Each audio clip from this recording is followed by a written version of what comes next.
nombre del Padre, del Hijo y del Espíritu Santo. Amén. Amados hermanos en nuestro Señor Jesucristo. Nos encontramos en el domingo de infraoctava, es decir, dentro de la octava. Y tenemos en el relato del Evangelio de hoy la presentación del niño en el templo. Y vemos cómo San Simeón profetiza sobre este niño recién nacido, bebé, y ya es un signo de contradicción, de división de aguas. Y eso es lo que trasunta toda la vida de la humanidad, y aún la angélica, porque la apostasía de los primeros ángeles caídos del cielo, como hacía ver Monseñor Lefebvre y siguiendo a muchos padres de la Iglesia, fue porque se les dio a conocer la encarnación y no aceptaron que Él reine sobre ellos. No concebían que se encarnara en una naturaleza inferior a la de ellos. Entonces, esa fue el non serviam, la gran rebelión y apostasía en los cielos, por aquellos que habían sido ángeles y muy superiores a la condición humana. Y es nuestro Señor signo de contradicción y lo sigue siendo hoy y más que nunca. Todo lo que represente iglesia, fe, sacerdocio, va a ser combatido. Y aunque se presente en forma también corrupta, es decir, en lo que es la gran mayoría del mundo que se dice católico, modernista, progresista, pero aún así lo que quede de fe, de resabio de fe, de símbolo de Cristo, de iglesia, de Dios, va a ser infernalmente atacado. Y no hay que quererse lavar la cara, como en la Argentina, que le dicen caras pintadas y querer de dejar de ser caras pintadas. Vamos a ser siempre unos caras pintadas y unos parias. Hoy es un insulto pensar como católico. Hay que pensar como judeo marxista criminal. El católico tiene que callar sus opiniones católicas. Tiene que estar de acuerdo con todo lo que la revolución anticristiana promueve y propone para que sea políticamente correcto y aceptado. Y que se repliegue al rincón del baño de su casa. Así que todo lo que huela católico o parezca católico, apostólico y romano, de iglesia, aunque sea en la misma falsa iglesia, oficial, de una Roma corrompida y apóstata. Pero aún así todo va a ser atacada porque es, en cuanto represente, aunque sea pálidamente, a Cristo, es que se produce entonces ese signo de contradicción hoy más que nunca, porque es apocalípticamente. Los medios de comunicación tienen que estar al servicio de eso. Porque sus amos le inculcan eso. Y eso es la prensa, la televisión, la radio, el internet. Y toda la más media de comunicación y de lo que quieran. Hay que aplastar al infame. Y el infame es Cristo, la iglesia, la religión, la fe, el sacerdocio. Y la civilización católica, que de ella no queda ya, sino el recuerdo de una gloriosa historia.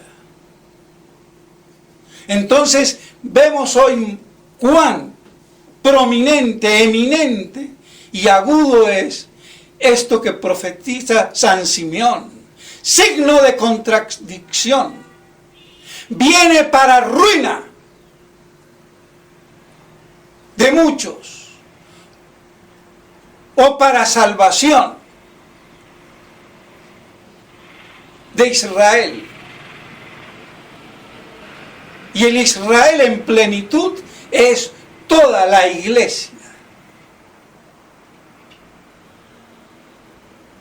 Es el Israel espiritual, que no se circunscribe solamente al Israel carnal, que es hoy,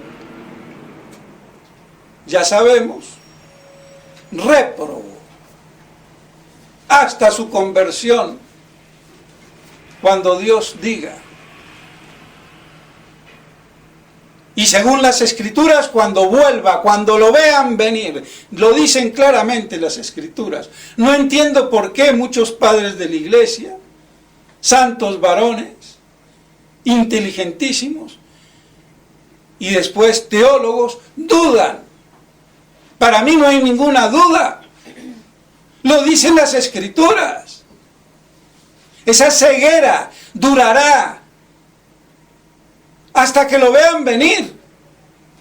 Entonces, ¿cuál es la duda? ¿O nos volvimos cartesianos? La primera prioridad, y valga la redundancia, es dudar como Descartes. Pues no.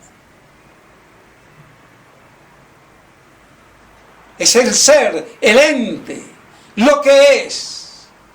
Porque ni la misma nada se entiende sin el ser, porque la nada es la negación del ser. La negación entitativa. Como el mal es la negación del bien. Debido, por eso no es simple privación. Entonces está claro que no puede haber duda hasta que lo vean. ¿Y cuándo se lo verá? Cuando aparezca el día de su parucía, viéndolo bajar al son de la trompeta. Pues bien, entonces ese signo de contradicción para ruina o para salvación. Entonces no hay sino más que con Cristo o contra Cristo. Y no hay más que dos iglesias, la católica o la sinagoga de Satanás, la iglesia del anticristo, que está estructurada y profetizada para los últimos tiempos apocalípticos, que son los nuestros, aunque no sepamos su dimensión o cuantificación cronológica de duración.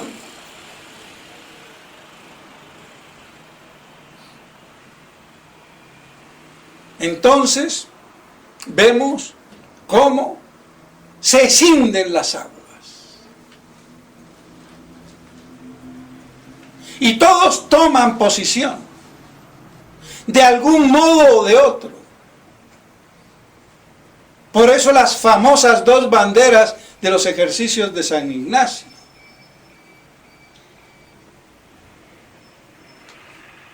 Entonces, ¿cómo ya este niño recién nacido y la iglesia nos mete este pasaje profético y apocalíptico? Guste o no guste. Y para colmo le dice a la Santísima Virgen, y una espada atravesará tu corazón. Ya le estaba mostrando la muerte violenta de Cristo crucificado, azotado, apaleado, vejado, escupido y desnudo. Porque los judíos no se andaban con cuentitos. Y es más, en la tradición oriental, al niño se lo castigaba desnudándolo. Por si no lo sabemos o no lo sabíamos. Porque era también una ignominia.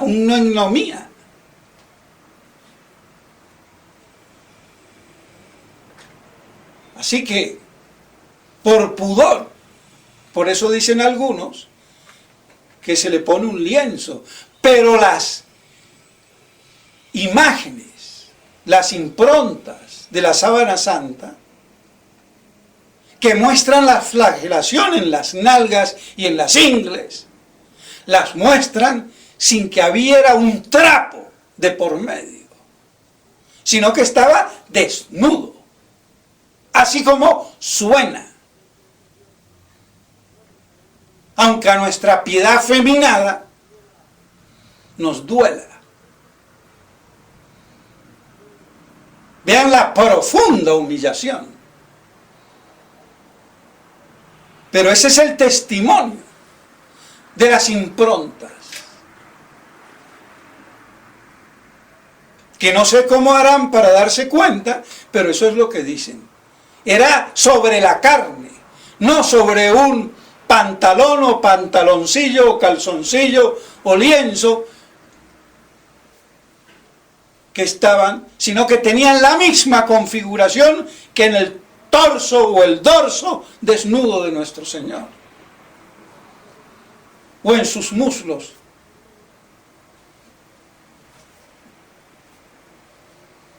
Pero bueno, entonces, así Nuestra Señora ya tiene profetizada la agonía y la muerte de ese bebé. Y eso a una madre es para espantarla. Y pues bien, ahí estaba, una espada atravesará tu alma, y ninguna espada la mató, ni la atravesó. Pero qué mayor espada que ver a su hijo morir en la cruz, y encima ella ofreciéndolo conjuntamente. Se asoció en la cruz a Cristo, en ese ofrecimiento de su hijo al Padre Eterno y a la Santísima Trinidad. Entonces vemos cuán profunda es esta profecía de San Simeón, que alabó ver al Salvador que tenía prometido de que no moriría sin verlo. Entonces ese gran signo de contradicción para salvación de muchos o condenación de muchos. Porque ni todos se salvan, ni todos se condenan. Y no quiere decir que se condenan los muchos, como dice estúpidamente el padre Conte, en su primer o segundo domingo de Adviento de este año. Que se cultive un poco, y ya que es che argentino, por lo menos que tome a uno de los teólogos más grandes y insignes, que es el padre Castellani, y y lea lo que dicen los evangelios de Cristo. Pero es que es tan tarugo que no lo hace.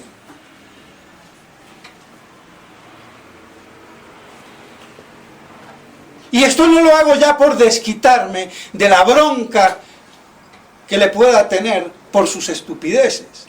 Pero es que estos son errores. Y si él me tiene aquí, a 500 metros, por lo menos que oiga y no se atreva a hablar.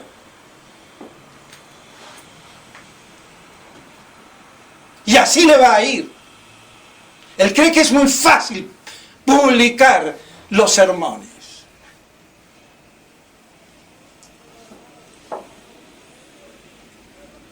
Y no es que yo me lo ponga a oír cuántas idioteces dirá. Porque es un sacerdote de kermés o de bazar. Le encanta hacer rifitas y esto y lo otro. Es el sacerdote marioneta. Presentador de vendeobjetos piadosos que hizo la piadosita fiel. Que no sea tan imbécil. Y así le va y le va a ir, que se afine. Se acabó. Y a ver cómo se va a defender el imberbe de su incultura y falta de teología. Pero vayan, quédense en su casa rezando el rosario y no vayan a la misa tradicionalista de los otros. Por fidelidad a la desgraciada fraternité, chichaté, que ha claudicado. ¿Pero qué se creen? ¿Qué se creen?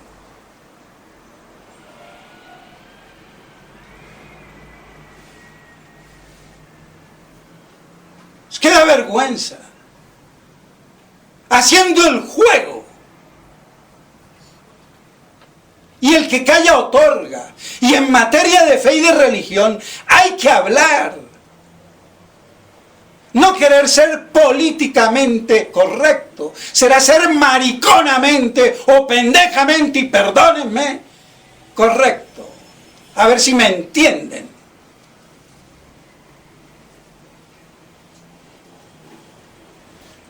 ¿Creen que están jugando con qué? Con las almas, con Cristo. Se dicen de Cristo, ¿y qué pasa?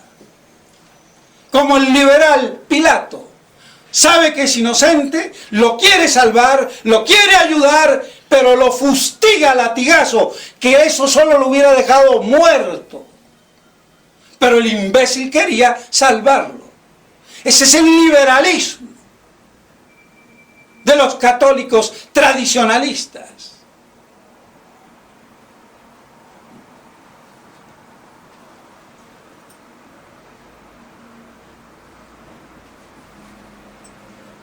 Pues bien, entonces vemos cómo esta profecía de San Simeón se agudiza y se agudizará hasta la parucía, para ruina o para salvación,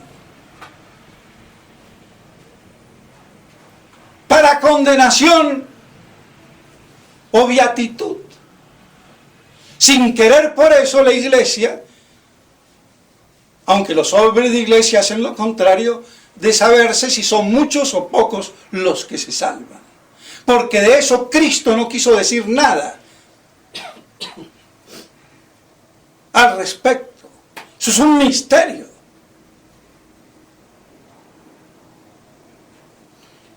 Y si lo vamos a tomar literalmente es herético. Porque Dios no llama a muchos, sino que llama a todo hombre que viene a este mundo y es iluminado por Cristo, como dice el Evangelio que se lee al final de cada misa. Y que es el Evangelio de la tercera misa de Navidad. A todo hombre que viene a este mundo.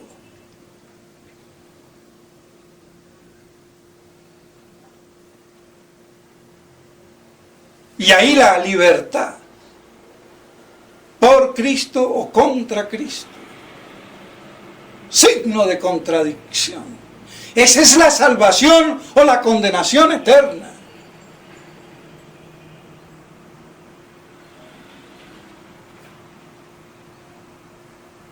No hay más. Entonces vemos cuán enjundiosa es esta profecía.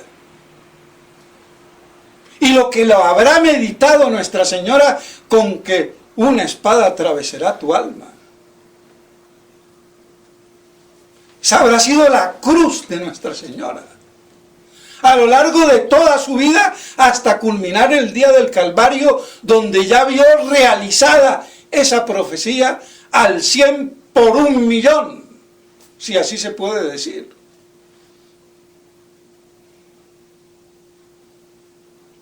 Entonces nada nos extrañemos de lo que pasa. Ese signo de contradicción. Y no basta decir soy católico y llevo sotanita o soy de la fraternité.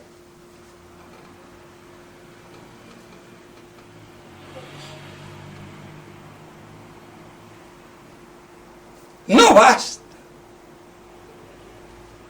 Porque hasta eso ha logrado diluir Satanás. El bastión que forjó Monseñor Lefebvre para verse vilmente traicionado.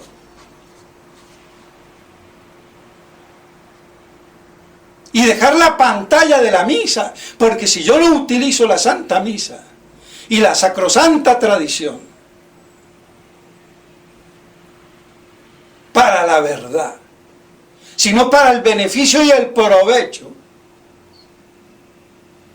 de lo que de ahí se deriva, estoy frito. Eso fue lo que le pasó a los judíos, eso fue lo que le hicieron los fariseos. Se puede ser perfectamente el gran fariseo siendo el superior de la fraternité.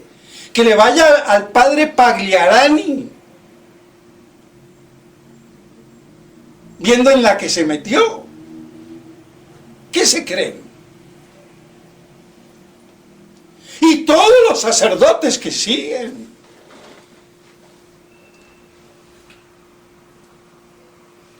Así que hay que ver las cosas. Y los fieles lo mismo.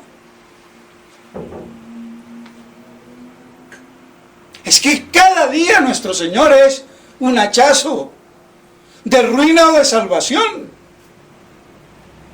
En lo público y en lo privado. Es una constante, permanente. Otra cosa es que nos levantemos. Y por eso misericordiosamente tenemos los sacramentos. El arrepentimiento.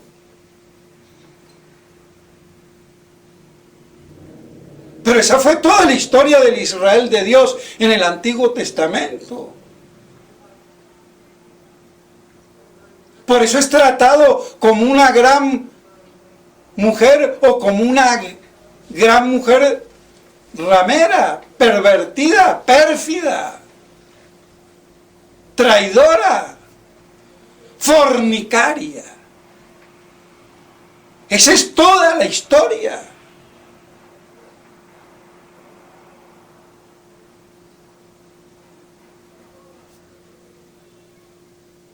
¿O es que no hemos aprendido a leer? Lo que pasa es que no nos han enseñado.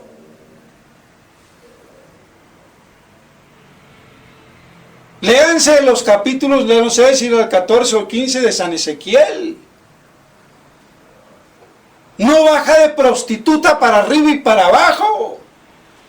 Pero a las bigotudas santulonas y de santulones curitas, ¡ay! No se hable. Pero si esos pasajes parecen un esterquiolero. Profetas casados con prostitutas. ¿Por qué? ¿Para qué? Para mostrar esa corrupción en la que cayó el pueblo elegido.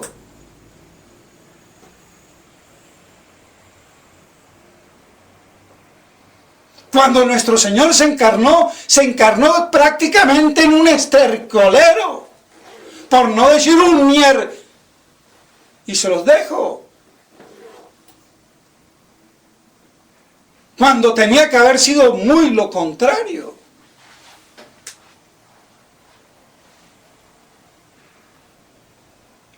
Pero entonces, para redimirnos, liberarnos y rescatarnos, aceptó esa anonadación, que no es por la encarnación, sino por la encarnación en esa humanidad pervertida, perversa, y genéticamente también por el pecado original, que es una transmisión genética de la maldición del pecado.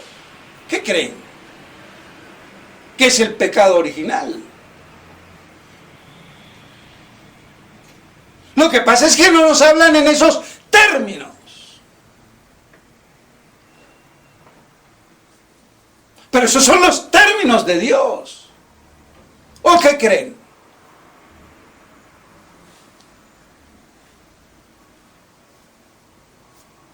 Y no me quiero alargar más. Pero bueno.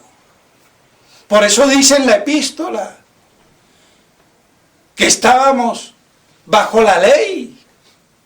Y viene para liberarnos de la ley de todo esto que estoy diciendo. Porque la ley de Moisés lo que hacía era como una custodia. Ojo, aquí hay una curva, zona peligrosa.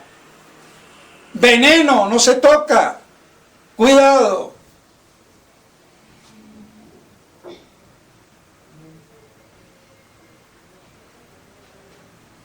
¿Y viene para qué? Para hacernos hijos adoptivos de Dios.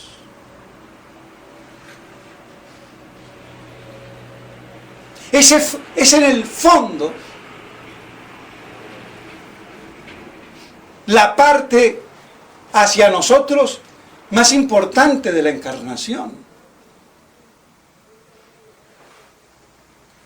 La filiación de hijos adoptivos, aunque toda criatura se puede decir, en términos generales, hijos de Dios, por la participación del ser, que proceden todas las cosas, todos los entes, de las ideas divinas. Y ya sabemos que la procedencia en la naturaleza de algo por el verbo mental o el concepto o las ideas divinas es lo que se reconoce como generación o filiación. Entonces hay un vestigio de filiación por esa expresión de las ideas divinas, que son el paradigma de todo lo que Dios crea. Pero Dios crea por libérrima voluntad.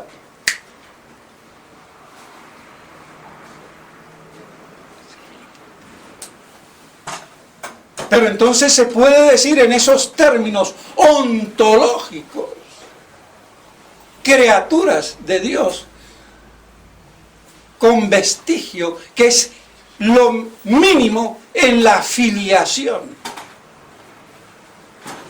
Pero después viene una filiación de imagen.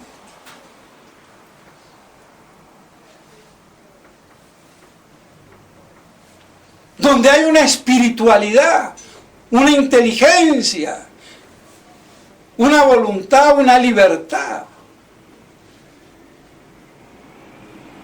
Y así el hombre es creado a imagen y semejanza de Dios. Ya no como un átomo, como una ameba, o la sopa de los imbéciles evolucionistas. Sino a imagen. Por eso el hombre no puede proceder del mono ni aún materialmente, aunque Pío II estúpidamente lo admitió como posibilidad.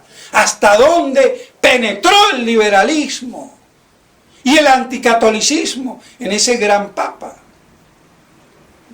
Así que cuidado.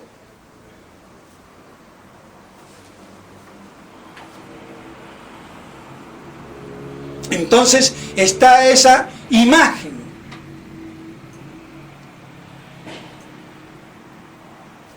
Y después, que es de orden natural. Y después viene la de adopción. Como hijos. Porque ¿qué son los hijos? Proceden del Padre. En la misma naturaleza. Semejanza en la naturaleza intelectual. Aunque los perros y los gatos también tienen hijos. Pero la forma.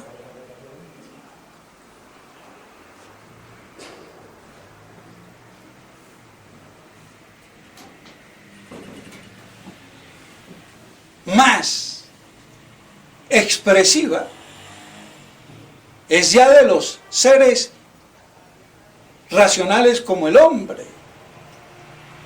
Por eso Eva tiene la misma naturaleza de Adán y tomada de Adán, y Adán no es su papá. Eva no se casó con su papá.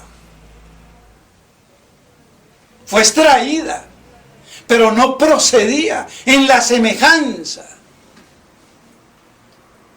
sino que fue extraída, que es distinto.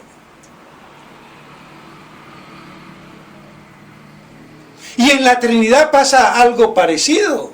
El Espíritu Santo es consubstancial al Padre y al Hijo. Y tiene toda la divinidad de la misma naturaleza. Pero no es por vía de semejanza intelectual, de pensamiento, sino de volición o de querer. Es que hay que distinguir.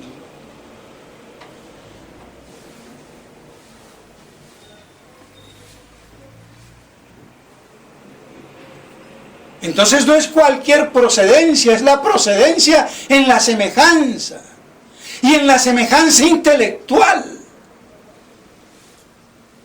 Por eso es que el Padre es el que adoctrina al Hijo. Y si no lo adoctrina es un imbécil. Y por eso tienen la potestad de la educación de sus hijos.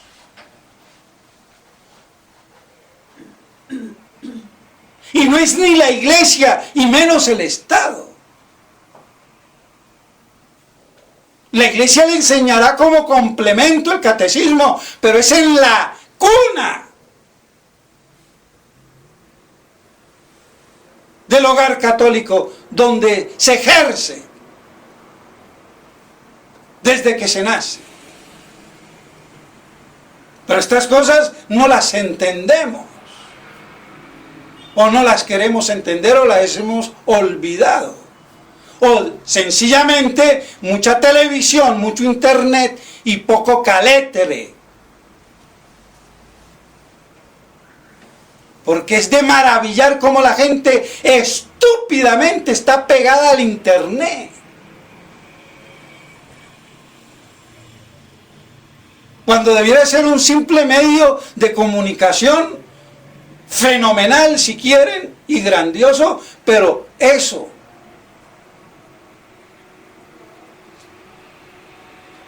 pero no para estar como un idiota. ¿Qué católicos va a haber así? Y no se diga ya los curitas de kermeses y de bazares. Es que parecen mariquitas, perdónenme. Y no mariquitas de Mariquita, Tolima, Colombia, porque en Colombia tenemos un pueblo que se llama Mariquita. No, no son de allí. Son del otro lado. ¿Me entienden? Entonces, mis estimados hermanos, que estas cosas nos ayuden.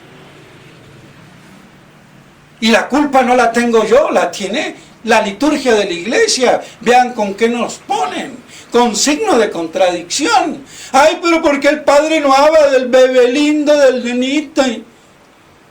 Sí, Doctrina de Kempis. El violincito, el bebé llora y la Virgen la arrulla. Sí, claro, que hacía todo eso. Porque nuestro Señor cagaba y meaba, perdónenme. ¿O qué creen? Era hombre. Pero no me voy a quedar con esas trivialidades para adorar al niño, signo de contradicción y ruina o salvación de los hombres. ¿En qué convertimos el dogma?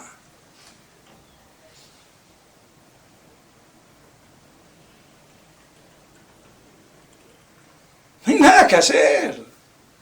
¿Y eso cómo se adoba? Con la espiritualidad Kempis. Y si muchos santos o algunos lo alabaron, que se frieguen por tontos, porque no fueron santos por lo tonto, sino por lo de santo. O tan santos que no se dieron cuenta, porque sublimaban en su santidad la estupidez teológica y filosófica que implicaba el hecho. Porque sin inteligencia de nada sirven los afectos ni la voluntad. Por eso la primacía de la inteligencia. Y por eso el Verbo es primero que el Espíritu Santo, aunque primacía de origen, no de tiempo, para el que medio entienda algo.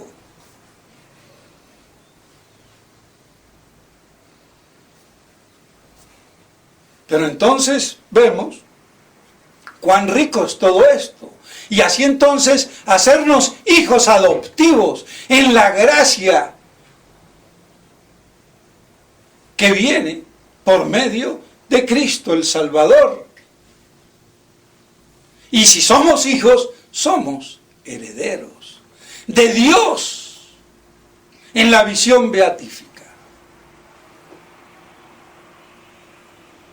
Está todo compendiado entre el Evangelio y la Epístola. Una vez más, ¿cómo se armoniza? Sin forzar y sin espiritualizar, ni ponerle violincit de curita de kermés. Aunque aquí en Colombia kermés no saben es bazar. Pero como los curitas de kermés los tenemos de superiores en Bogotá y son de la Argentina, allá sabrán bien que digo de kermés.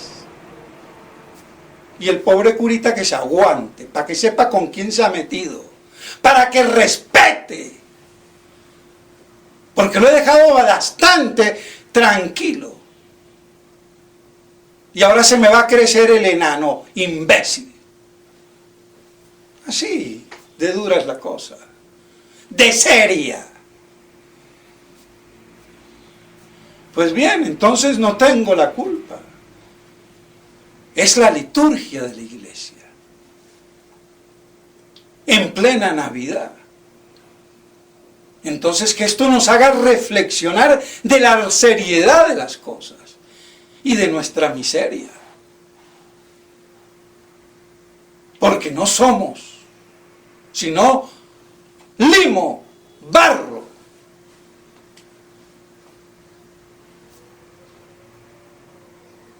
Con un alma espiritual. Así fue creado Adán. Entonces, humildad. El humus, que con un poco de agua es barro.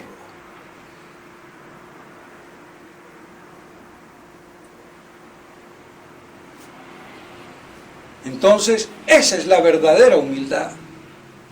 Y no el manipuleo y el mangoneo de la verdad, en beneficio de otros intereses que no son la verdad, que es en definitiva Dios, veritas prima, objeto material y formal bajo diferentes aspectos de la fe,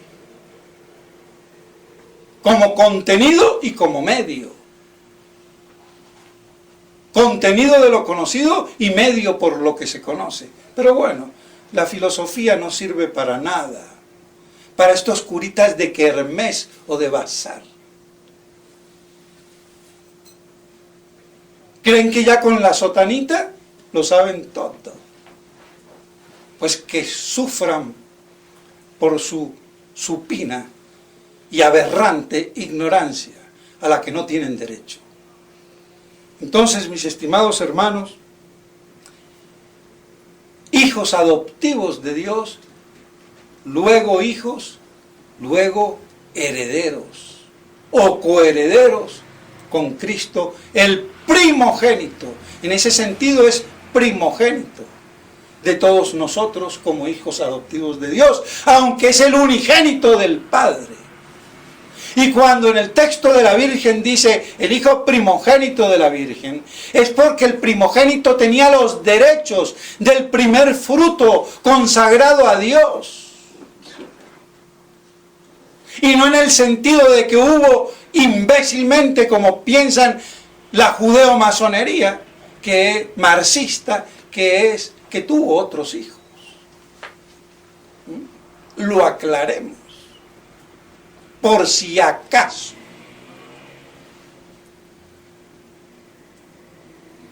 ¿Quién tiene el derecho? El primogénito. Y por eso Dios se los consagraba y había que rescatarlos con tortolas, pajaritos o lo que sea. Porque se supone que el primer fruto es lo mejor. Y por eso Cristo es en las Escrituras pimpollo, el fruto de todo esto.